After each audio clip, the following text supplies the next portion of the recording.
Pinaniniwalaan ng mga Muslim na mayroon mga propeta na nauna pa kay Propeta Muhammad salam, Isa alayhis salam, Dawud alayhis salam, Sulaiman, marami sila. Umabot silang lahat ng 24,000 prophet and messenger. At yung mga 24,000 prophet and messenger dyan, walang isa man na naging Roman Catholic, Iglesia ni Cristo, born again, Saksi ni Jehovah, El Shaddai o anumang reliyon. Bakit?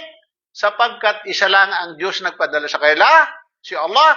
Kaya ang kailang relihiyon ay iisa din naman. Kaya kung halimbawa ang iyong relihiyon ay katulad sa ginagawa ng mga propeta, katulad ng propeta at pamamarang pagdarasal mo, are you sure? Nakaka-sure ka na ikaw ay tama. 100% ikaw ay tama. Pero kung kaiba ang iyong pamamaraan ng pagdarasal, sumasayaw ka, kumakanta ka, nagigitara ka, nagdidisko ka, nangunguros ka, hindi yan ginawa ng mga propeta. Yan ay huwad.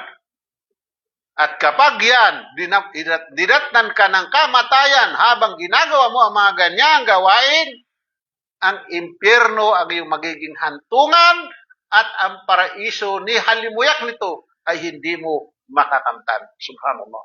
Kaya maging maingat tayo mga sisters, alamin mo, aralin mo ang iyong kinabibilangan rin. Itong mga sugo na ipidala ng Allah subhanahu wa ta'ala, mga tao sila na tulad din natin. Kumakain, umiinom, napapagod, tumatanda, namamatay, kaya hindi sila pwedeng sambahin.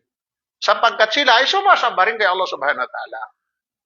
Marami sila. Sa bawat generation yan. Mula kay Adam hanggang kay Noah, kung sino-sino mga sumunod ng mga propeta, hanggang sa dumating ang the last prophet, si Propeta Muhammad salam, at sa kanya ibinigay ang banal na Quran, ang huling kapahayagan upang kumpirmahin na mayroong mga naunang kasulatan, na mayroong mga propeta na ipinadala ng Allah subhanahu wa ta'ala sa atin upang tayo turuan kung paano natin siya sambahin at paano tayo gumawa ng mabuti. Sapagkat ang Diyos natin ay nagpakilala sa atin. Kaya dapat natin sambahin siya sa kanyang pangalan. Ano sabi ng Allah subhanahu wa ta'ala? Bismillahirrahmanirrahim. Innani. Ana Allah. Subhanallah. Ana Allah. La ilaha illa ana ba'budni. Aqimi salali dikti. Katotohanan sabi niya ako si Allah. Wala ka ng ibang Diyos liban sa akin, kaya't ikay mag-aalay ng sala or dasal bilang pag-aalay sa akin. Ngayon, kung hindi ka nagsasala, paano mo naaalala ang Allah subhanahu wa ta'ala? Paano kanya makikilala pagdating sa kabilang buhay? So, reject ka sa kanya dahil hindi ka nagsasagawa ng sala. Dahil hindi mo inaalala ang subhanahu wa ta'ala. Pero kung lagi ka nagsasala, alhamdulillah, ikaw ay welcome. You are welcome. Iyon ang Islam. Alhamdulillah. So, ang ating guide, yung magtuturo sa atin ng mga propeta, kaya tayo kung pagsasagawa lahat ng mga gawain pagsamba kay Allah subhanahu wa ta'ala, nararapat lamang kung paano itinuro ng huling propetang si Propeta Muhammad sallallahu.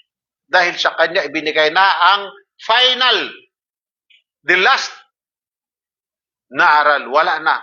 Wala na susunod kay Propeta Muhammad sallallahu. The last prophet na. Hanggang sa mawala na itong mundo. Mawala itong mundo. Siya na ang pinakahuli sa lahat. At huling kapahayagan ang banal na Quran na hindi maglalaho magpakailanman. Hanggang sa dumating ang araw ng tinatawag na Arabic na Yaumul Qiyamah. Yaumul Qiyamah. Okay? Ang pang-apat